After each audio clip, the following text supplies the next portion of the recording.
미 해병 1사단은 압록강으로 진격하기 위한 요충지 이곳 장진호에 도착했습니다. 11월 말이었지만 한반도에서도 극좋은 지역인 개막원 한가운데 위치한 장진호에는 이미 혹한이 찾아들었는데요. 이 추위가 어느 정도인지 상상이 안 되실 텐데요. 이곳의 기온은 영하 30도를 밑돌기 시작했고 윤활유와 대포가 얼어붙었고 배터리가 방전되어 통신이 두절될 정도였습니다. 유엔군의 막강한 화력도 추위 앞에선 무용지물이 된 겁니다. 불과 3개월 전에 낙동강에서 찌는 듯한 더위와 싸웠던 군인들은 11월 살인적인 추위라는 적을 만나게 된 겁니다.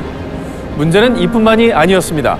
높고 험준한 개막원을 오르다 보니 압록강에 가까워질수록 길이 좁아지고 갈라져 부대는 계속 작은 단위로 쪼개져 이동해야 했습니다.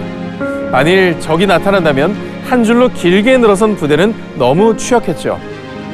게다가 북한군의 저항이 거의 없는 걸 수상하게 여긴 지휘부가 정찰기를 띄웠지만 아무것도 포착되지 않았습니다. 1950년 11월 27일 나팔 소리와 함께 매복하고 있던 중국군이 마침내 모습을 드러낸 것이죠. 미 해병 1사단을 포위한 중국군 7개 사단, 그 수는 유엔군의 5배가 되는 15만 명이나 됐습니다. 낮에 흰 담요를 덮어 숨어있다 야간 기습하는 중국군에게 미국의 공중폭격은 효과가 없었습니다.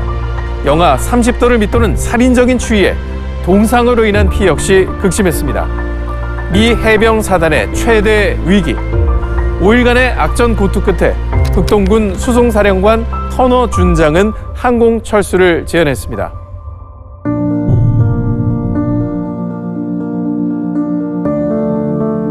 적진에 전우를 두고 가는 제안을 따를 수 없던 미 해병 1사단장은 결국 이런 결정을 합니다.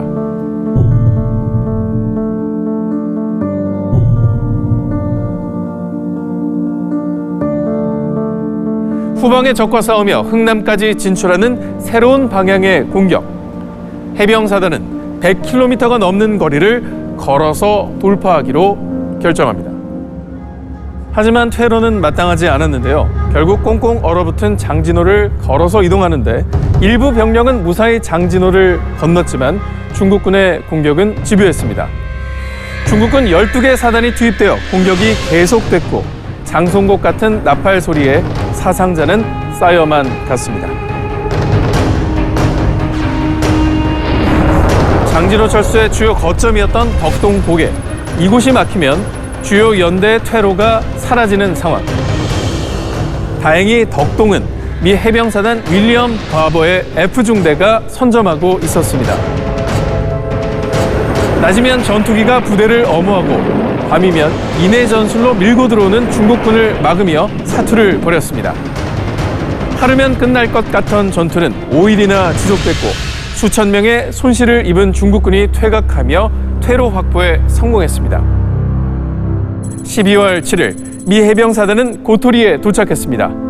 고개만 넘으면 함흥 그리고 흥남으로 철수할 수 있는 상황. 하지만 병사들을 기다리고 있었던 건 이미 중국군이 끊어놓은 다리였습니다.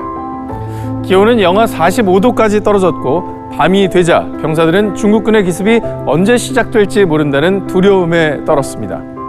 고향에 돌아갈 수 없다는 절망감이 부대를 감쌌습니다. 그때 눈보라가 개이고 먹구름이 흩어지더니 유난히 밝은 별이 하나 떠올랐습니다. 모든 것이 얼어붙은 새까만 밤.